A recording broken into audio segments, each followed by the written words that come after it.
My name is Dusty Martin. I am the Water Treatment Plant Operations Supervisor for the Orange Water and Sewer Authority in Carrboro, North Carolina. I work at the Jones Ferry Road Water Treatment Plant, which is a 20 MGD plant that has conventional sedimentation and superpulsator sedimentation. We produce approximately 8 million gallons per day and provide water for the towns of Carrboro, Chapel Hill, and the University of North Carolina. The plant was originally built in the 1940s by the University of North Carolina and operated by them until 1977, when WSO was formed to take over the operation of the water plant, the wastewater plant, and the distribution and collection system. In our water treatment plant, we have been very innovative into bringing in new equipment. We are a testing ground for quite a few different pieces of equipment, from pumps to analyzers. We have a ChemScan monochloramine analyzer and have had very good results with that since 2008.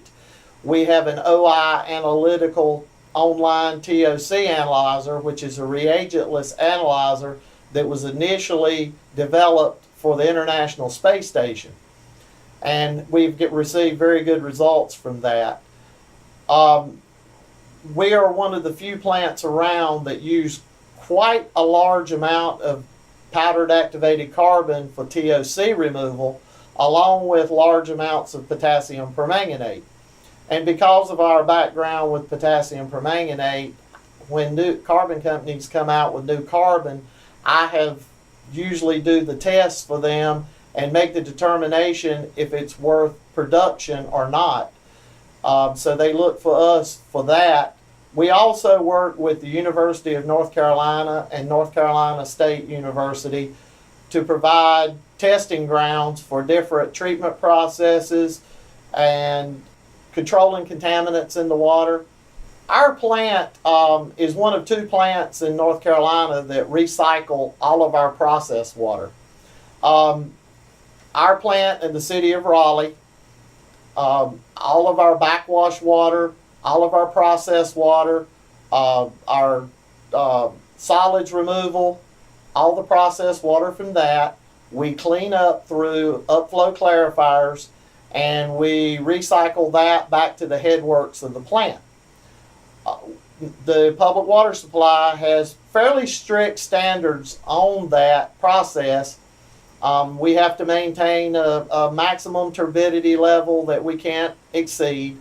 And if at any time the water exceeds any limits or causes any treatment issues, we discontinue that. We do have a MPDES permit to discharge to a stream, but we tend to try not to use that because we would rather recycle. All of our solids that are removed from the basins are sent to a gravity thickener and thickened to go to a belt press. We use the filter belt press to reduce the solids to a drier cake. We have our own transport truck. We haul that to a composting facility that makes landscape grade compost. So being in Chapel Hill and this area, we're very environmentally conscious, and we constantly look for things that we can help with the environment. With our superpulsator, was originally built in 1988.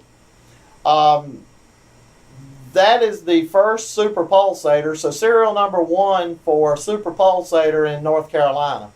There was a previous straight pulsator that was built before that in Brunswick County, North Carolina, but the superpulsator was the first here. So many other pulsators that are in the state are patterned after our pulsator. I do train at water treatment schools in Morganton and Raleigh. So I have a lot of experience with new technologies.